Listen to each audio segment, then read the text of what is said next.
혹시 너나연님 혹시 여자친구한테 좀 차인 적이 있으신가요? 저는 없습니다. 왜냐면 저는 한 번도 사귀어 본 적이 없기 때문에. 그럼 어떻게 했어? 아니 지금 아니 한 번 있었기 때문에 첫사랑이자 마지막이다 이제 저는 의미인 거죠. 저는 그런 거 1도 없었어요. 네. 물어보지 마. 이런 거 물어볼 거 미리 얘기를 해. 네, 지금 저희 이번에 현대판 로미오와 줄리엣 사연이 구해줘 월부에 접수가 되었습니다. 네, 최근 이분께서 여자친구분과 되게 가슴 아픈 일을 겪었다고 하는데요. 과연 무슨 일이 또 이분께 있었던 건지 저희가 한번 같이 또 들어보고 같이 이야기 나누는 시간 가지면 될 것 같습니다. 네, 경제력 때문에 결혼을 생각하던 여자친구와 헤어졌습니다. 직장생활 6년차, 모아놓은 돈은 기껏 3천만 원. 경제적인 부분 때문에 헤어진 것만 같아요. 하루하루가 엄청 괴롭습니다. 여자친구는 명문대의 대기업, 저는 지방 4년제 연봉을 낮춰서 최근 이직한 스타트업. 그녀가 지내온 환경, 주변인, 조건, 학벌 모든 게 저랑 급이 안 맞다는 것을 연애하면서 조금씩 눈치챘습니다. 하지만 괜찮았어요. 사랑의 힘으로 극복할 수 있다고 생각했거든요. 그녀는 제가 지금껏 살면서 처음으로 결혼하고 싶다고 느낀 정말 좋은 사람입니다. 나 너랑 결혼하고 싶다 이런 기분 처음이야. 어느 날 무심코 건넨 말에 여자친구는 정색을 했습니다. 미안, 오빠랑 결혼까지는 아닌 것 같아. 그 순간 바보같이 저도 모르게 고개를 끄덕였어요. 제 스스로도 전 미래를 준비하며 사는 믿음을 주는 남자친구의 모습은 아니란 걸 알고 있었거든요. 30대 초반 250만 원 받는 월급으로 사는 게 버거워서 결혼, 내 집 마련, 미래 이런 단어들을 일부러 잊으려 한 게 사실입니다. 아직도 이렇게 좋은데 헤어지는 게 맞는지 모르겠다며 우는 그녀를 보며 저는 네 선택에 틀린 거 하나 없다. 존중한다. 덕분에 생긴 추억들 너무 고맙다. 그렇게 드라마처럼 이별했습니다. 제가 조금이라도 준비된 모습을 보여줬으면 헤어지지 않았을 것 같아요. 이별하고부터는 그냥 이제 돈 쓰기가 싫어요. 이제는 달라져야 하고 달라질 준비가 돼 있습니다. 직장생활 6년차, 지금까지 모은 돈 3천만 원. 종잣돈도 작고 갈 길이 멀다는 걸 압니다. 하지만 다시는 사랑이 아닌 다른 이유로 소중한 사람을 놓아줘야 하는 상황은 만들고 싶지 않습니다. 차근차근 하나하나 시작해보고 싶습니다. 10년 뒤 50억 자산가가 되는 게 최종 목표입니다. 종잣돈 3천만 원으로 차근차근 작게 시작해 나가고 싶은데 어떻게 먼저 시작해야 할까요? 제가 지금 살고 있는 동탄에서 시작해 서울에 내 집 마련도 하고 더 나아가 부동산 투자도 해보고 싶습니다. 머리로는 1년은 죽었다 생각하고 공부만 해야지 라고 하면서도 마음이 조급해집니다. 무언가 시작해보고 싶습니다. 언젠가 만날 사랑하는 사람을 지키기 위해 열심히 해보려 합니다. 30대 청년에게 힘을 실어주세요. 네, 미혼인 남성분이신데 최근에 지금 사랑하는 여자친구와 좀 헤어지셨는데 그 헤어진 이유가 경제적인 부분에서 아직 마련이 잘 안 돼 있다 보니까 그게 이유인 것 같다고. 그래서 이 기회에 공부도 좀 하고 부동산 투자도 하고 이렇게 좀 나아진 삶을 살고 싶다라고 사연을 보내주셨습니다. 되게 어렵네요, 이거. 왜냐면은 헤어져본 적도 없고 하니까 더. 왜 어렵지? 경험이 없는데? 모르겠네. 역시 공감이 안 돼? 제가 함부로 말을 못 하겠어요. 지금 우리 보내준 요 사연이 전부니까. 또 얼마나 만났는지. 무슨 일이 어떻게 있었는지 뭐 이런 걸 모르니까. 맞아요. 그래서 제가 이분의 재정적, 경제적 꿈에 대해서만 제가 좀 간단하게 좀 말씀드리고 싶은 게 이분이 지금 상황이 보니까 그 돈을 거의 못 모으시더라고요. 지출이 더 지금 현재는 많죠? 네, 지출이 많아요. 차도 중형차 타고 다니시고. 저는 좀 그런 것 같거든요. 그냥 투자를 해서 내가 10년 뒤 50억 자산가 목표다. 목표야 그거 잘못된 게 있습니까? 근데 목표에 맞는 뭔가가 돼야 되는데, 행동이 돼야 되는데, 본인은 엄청 가슴 아픈 일을 겪었고, 그래서 나는 그 일을 계기로 이런 목표를 세웠습니다라고 하는데, 행동이 바뀐 게 있나? 라는 생각은 좀 들어요. 그 얘기는 해드리고 싶고, 그리고 이게 본인이 이제 스타트업에서 일을 하신다고 했잖아요. 네네. 그리고 이제 30대 초반이고, 제가 생각하기에 35세, 35이란 나이가 굉장히 중요한데, 보통 이제 여자분들 같은 경우에 사회생활하고 10년이 넘고요. 남자분들 같은 경우에 사회생활하고 한 8년? 35 이후에 역량이 늘기가 어려운 것 같아요, 저는. 제 경험도 그렇고. 예. 저도 사실 투자하고 강의하고 방송하고 하는 게 제가 직장 생활할 때 배웠던 거 진짜 솔찬하게 써먹거든요, 제가. 예, 그때 당시에 교육하던 거, 뭐 어디 나가갖고 상품 교육하고 이랬던 것들 되게 많이 써먹거든요. 근데 지금 벌써 30대 초반이란 말이에요. 근데 본인이 지금 스타트업 합류를 했는데 내가 여기서 일 배우는 시기를 놓치게 되면은 이제 여기서 한 4, 5년 지나서 35 넘어가잖아요. 그러면 무엇보다 중요한 저평가되어 있는 원화채굴을 못 한다고요. 10년 뒤 50억 자산가가 되고 싶으면 투자를 해야 돼요. 투자를 하려면 투자할 수 있는 돈이 있어야 돼요. 투자할 수 있는 돈이 있으려면 잉여로 1년에 얼마 이상을 모을 수 있는 소득과 지출 구조가 돼야 돼요. 소득을 늘리든 지출을 잠그든. 제일 베스트는 소득을 늘리면서 지출을 잠그는 거겠죠? 이 사연자분께서 하셔야 될 거는 명확합니다. 내가 1년에 3천만 원 정도가 잉여로 남을 수 있는 구조를 만드셔야 돼요. 뭘로? 일로. 자기 역량으로. 그게 굉장히 중요하고요. 그게 안 되면 이제 마음이 조급해져갖고 잔기술이 들어가는 거예요. 그때부터 뭐가 되냐면 제가 느낀 바는 솔직하게 말할게요. 코인 가는 거예요. 왜? 나 100배 올라야 되니까. 내가 없잖아 지금 굴릴 돈이. 근데 실제로 현실에서 어떠냐? 100명 중에 10명 살아남으면 진짜 잘 살아남는 거잖아요. 그래서 그 부분을 조금 잘 생각해 주시면 어떨까. 그 말씀을 좀 먼저 드리고 싶네요, 저는. 네. 이분 상황이 공감이 되게 많이 됐어요. 네. 그러니까 왜냐면, 그러니까 저도 예전에 이렇게 좋아했던 친구랑 이제 헤어지고 나서, 약간 그런 적이 있으시단 말이에요. 네, 아니, 근데 이제 그럴 때 약간 이런 생각 했던 것 같아. 내가 너무 가난하니까, 뭐 여러 가지로 좀 그런가 보다. 근데 또 지나고 나니까 과연 가난 때문만이었을까? 그거 하나였을까? 단순히 내가 일단 10가지 내는 것 같은데 그때는 그렇게 생각을 많이 했어요. 그게 또 눈에 보이잖아. 그리고 그게 되게 컴플렉스 있어. 또 그게 또 나름대로 또 다른 걸 얘기하기엔 너무 더 비참하니까 그랬던 것 같아.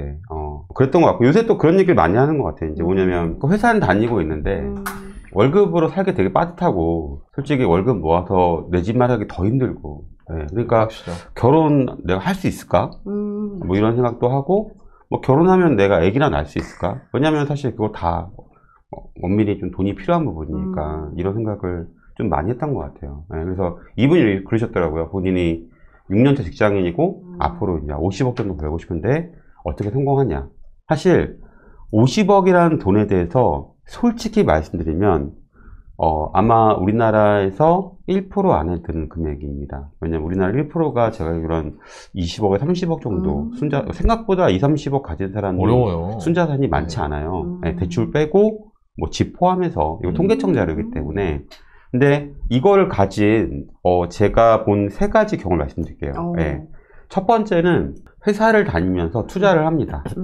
부동산을 할 수도 있고 또는 주식을 할 수 있어요. 네, 가끔 저희 게스트 중에서도 뭐 강한국님이나 뭐 냉철님이나 이런 분들 보면은 이제 주식을 하셔가지고 그렇게 이제 하시는 분들 계시잖아요. 그러니까 그렇게 직장을 다니면서 투자를 해서 좋은 결과를 내신 분들, 네, 그렇게 해서 이제 수십억 단위로 되신 분이 있고, 사실 이분 같은 경우는 이분의 가능성을 좀 말씀드리고 싶으면 이분이 지금 스타트업을 다니고 계시더라고요. 근데 사실은 대기업 뭐 네이버나 카카오 이런 회사에서 스타트업으로 이직하는 친구들이 꽤 있습니다. 많으시죠. 왜냐면 네이버에서 내 앞으로 10년 뒤의 선배를 보면 그 모습이 되게 뻔하다는 거예요. 물론 연봉은 받고 있지만 사실 지금 회사에서 뭐 스톡옵션도 좀 주지만 그걸로 내 인생을 되게 바꿀 만한 건 없는데 실제로 본인이 친구들이 나가서 창업한 스타트업이 되게 잘 되고 그게 또 기업가치 평가를 되게 많이 받으면서 그 친구들이 막 수백억 수천억 자산가가 되는 걸 보면서 희망을 얻고 나가시는 경우도 있으시더라고요. 그러니까 저는 이분이라면 아까 난이도 부탁했지만 저는 끝판을 찍어봤으면 좋겠어요.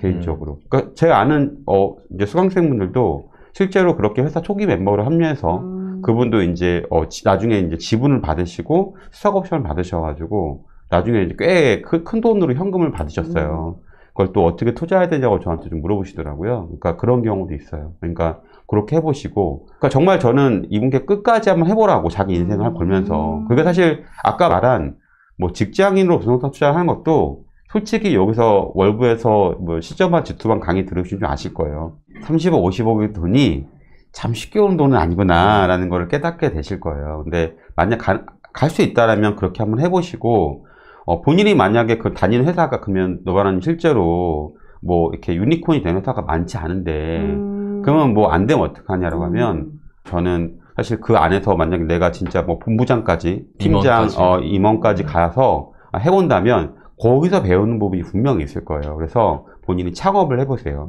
예, 왜냐면 우리나라에서 보통 50억을 가진 사람들을 보면 통상적으로 두 가지입니다. 예, 첫 번째, 창업을 해서 대표를 하거나, 아니면 두 번째, 투자를 하거나, 아니면 아까 말한 것처럼 뭐 이렇게 임원이거나, 예, 이런 경우는 보통 수십억의 자산을 가질 수 있어요. 뭐 또 한 가지 뭐 상속 같은 경우는 사실 이미 그거는 정해진 거라서 내가 금수저가 아닌 이상 어려운 거라서 이 안에서 본인이 좀 결정을 하시면 되게 좋을 것 같아요. 좋을 것 같고, 본인이 근데 사실 창업을 한다는 거는 조금 투자랑 다른 부분이 있어요. 기본적으로 내가 경쟁을 즐겨야 돼요. 그리고 조금 이제 내가 뭔가 좀 더 진취적이어야 되고, 그리고 내가 조금 불굴의 의지가 있어야 돼요. 예, 내가 어떤 상황에서 또 돌파할 수 있는. 사실 이건 개인에 따라 달라요. 사실 사업이 맞는 사람도 있고 투자가 맞는 사람도 있거든요. 저희는 사실 원래 그런 거 되게 싫어하잖아요. 뜬구름 잡는 거. 그러니까 실질적으로 50억을 가진 사람은 이런 걸 했습니다. 근데 지금 사연 주신 분은 조금 그 부분을 잘 모르시는 것 같아요. 어떤 경로의 길로 가야 되는지. 그래서 이런 방향으로 가시면 어떨까라고 생각이 들어요. 네. 그 여자친구분하고 헤어진 지는 얼마나 되셨어요? 이제 3주 된 것 같아요. 아, 아직 한 달이 안 되셨네요. 네네. 얼마나 그러면 기간 만나신 거예요? 2년이 좀 안 되게 만났어요. 아, 2년이 못 되게. 그러면 그 여자친구분이 이별을 이야기할 거라고 생각하셨어요? 사실 그렇게 갑자기 얘기할 줄은 몰랐고, 중간중간에 어떤 현실적인 얘기를 할 때 그런 분위기 같은 거는 제가 좀 감지는 하고 있었던 것 같아요. 아, 혹시 뭐 그분한테 혹시 궁금한 거 더 있으실까요? 혹시 그래도 제가 뭔가를 한다면은 어떤 거를 좀 뭐 돈을 모아서 어떤 걸 해보셔라 이런 내용을 좀 들어볼 수 있을까요? 괜찮아요. 아니 연애하다가 안 헤어져 본 사람이 어디 있겠어요. 네, 저 빼고. 네. 뭐 나중에 다시 만날 수도 있지. 그렇죠. 나중에요. 네네. 그리고 오히려 또 이럴 수도 있지. 내가 그때 그 사람하고 헤어져서 지금 이 사람을 만날 수 있어 참 다행이다 싶은 사람을 만날 수도 있죠. 네. 그거는 모르는 거야. 그때는 모를 거야. 맞아. 근데 나중에 되면은 결국에는 그런 짝을 또 찾을 수 있으리라 저는 생각해요. 네. 그러니까 너무 낙담하지 말고 속상해하지도 말고 대신 아까 너바나님하고 제가 우리 사연자분한테 얘기하고자 했던 핵심은 뭐냐면, 핵심은 마흔이 넘어가고 나서 제가 느끼는 거가 뭐냐면 그 시기에 해야 될 게 있더라고요. 그리고 역량이라는 거는 하나씩 위로 쌓이는 거거든요. 그러니까 사람들이 생각하기를 직장 생활과 투자 활동, 사업 활동 이거가 다 따로따로 되어 있다고 생각하는데 그렇지 않아요. 여기서 배운 걸 여기서 써먹게 돼 있어요. 여기서 깨달은 걸 여기서 또 써먹게 돼 있거든요.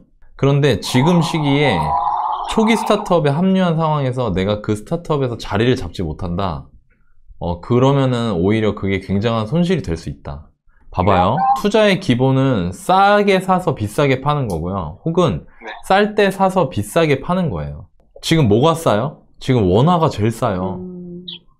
그 얘기 뭐냐면 제가 지금 현금 얼마 있는데 그래도 이걸로라도 뭘 해봐야 되지 않을까요? 라는 건 어떤 거랑 똑같은 거냐면 싼 거를 팔아서 비싼 걸 사는 거예요. 비싼 걸 팔아서 싼 걸 사야 되는 건데. 이해돼요? 무슨 말인지? 네, 이해됩니다. 나는 솔직히 우리 사연자님이 진짜 전혀 급할 필요가 없는 것 같아. 그리고 너무너무 좋은 것 같아. 왜 좋냐면 최근에 내가 어설프게 아는 상태에서 투자하지 않아서. 무슨 느낌인지 알겠어요? 네. 월부에서 강의 듣는 거 좋아요. 왜냐면 투자를 배울 수도 있지만 내가 하고 있는 일에서 새로운 동기를 부여받고 또 거기서 내 일에 적용할 수 있는 인사이트들이 있기 때문이라 생각해요. 저는 열심히 공부하시되 너무 조급한 마음 갖지 마시고 지금은 부디 본인의 능력을 향상하는 올바른 방향으로 노력을 정진하셨으면 좋겠다. 아시겠죠? 35이 됐을 때 내가 주특기가 없으면 안 돼요. 네, 알겠습니다. 네. 저희한테 이메일 보내실 때 이런 얘기를 써놓으셨더라고요. 너나님 책도 읽고 독서 모임도 신청해놨고 월부 영상도 이제 50개 정도 봤는데 이게 마음만 급하고 도대체 이게 공부하는 게 맞는지 이런 게 좀 고민이다라고 얘기했잖아요. 네, 맞습니다. 그러니까 저는 그런 건 있는 것 같아요. 그러니까 지금 사연 주신 분 상황에서 뭔가 몰입해서 뭔가 열중하는 거가 오히려 날 수도 있을 것 같아요, 개인적으로. 왜냐면 본인이 혼자 가만히만 있으면 되게 많이 힘들거든요. 누군가를 좋아하는 게 약간 미치는 거랑 비슷한 상황인데 또 그런 것들을 뭐 투자나 아니면 뭔가 아니면 일이나 아니 또 다른 사람한테 한번 미쳐보는 것도 의미가 있다 생각을 하고 그 안에서 사실 저는 지금 하신 게 되게 잘하신 거라 생각해요. 근데 다만 그런 건 있을 거예요. 뭐냐면 제가 투자를 하면서 좀 느끼는 거가 내가 뭔가 인풋을 넣어도 아웃풋이 바로 나오지 않아요. 그러니까 이게 이제 어떤 거랑 비슷하냐면 이렇게 이제 그 그래프가 있을 때 그래프가 이제 내가 1을 넣으면은 1이 이제 똑같이 나오는 경우가 있잖아요, 이렇게. 근데 그 실제로 처음에는 1을 넣어도 0이 나와요, 계속 투자는. 이게 어느 순간이 되면 임계점을 넘어야 되거든요. 이제 1을 넣으면 5가 나오고 1을 넣으면 10이 나오고 1을 넣으면은 뭐 100이 나오는 순간이 와요. 그러니까 이게 무슨 말이냐면 지금 사연 주신 분은 지금 직장에서의 월급은 되게 딱 정해져 있잖아요, 그죠? 근데 투자는 처음에는 뭐 한 달, 두 달, 어쩌면 1년 동안은 내가 넣는다 하더라도 아웃풋이 안 나올지도 몰라요. 근데 제가 볼 땐 지금 사연 주신 분이 굉장히 잘하고 있는 거예요. 네, 저도 사실은 만약에 처음 시작하는 분한테 어떻게 할 거냐라고 하면은 저희 영상 하나씩 보면서 정리하고 대신에 그냥 보는 게 아니라 정리하는 게 되게 좀 중요해요. 보고 정리하고 그 다음에 책을 읽으면서 그 분야를 좀 더 이렇게 알아가는 거. 지금은 되게 당연하게 잘하는 부분인데 뭐 중학교 1학년이나 고등학교 1학년 때 내가 어느 대학 갈지 알았어요. 그리고 본인이 뭐 내가 이걸 뭐 영어나 수학을 잘한다 이런 거에 대해서 본인이 확신이 가졌나요? 아니요. 근데 또 지나고 나면 아, 이 정도로 하면 이 정도가 되는구나라는 게 나오잖아요. 그러니까 그런 것처럼 투자도 처음엔 조금 지금처럼 되게 막막하고 잘 깜깜하고 잘 안 보일 때가 있어요. 근데 조금 시간이 지나면 분명히 환하게 보일 거다. 그리고 지금 되게 잘 하고 있는 거다라고 말씀드리고 싶어요. 혹시 스타크래프트 알아요? 네. 근데 이제 그 스타크래프트 보면은 처음에 깜깜하잖아요. 네. 근데 어디 가면은 점점 밝아지고 나중에 다 돌면 이제 다 밝아지잖아요. 그러니까 지금 약간 그런 거예요. 코끼리 만지듯이 하고 있는 건데 처음엔 그렇게 깜깜하고 잘 느낌이 안 와요. 근데 어느 순간에 보면은 자꾸 만지고 코끼리 이제 뭔가 하듯이 장미 코끼리 만지듯이 하면 전체적인 윤곽이 보이거든요. 그래서 지금 너무 안 보이시는 건 당연하시고 다만 아까 어차피 사실 지금 조금 이 상처도 치유할 부분이 필요하니까 한번 저는 돈에 약간 미쳤던 것 같아요. 근데 결과적으로 그게 저한테 굉장히 큰 계기가 됐고 그리고 더 좋은 일이 많이 생기더라고요.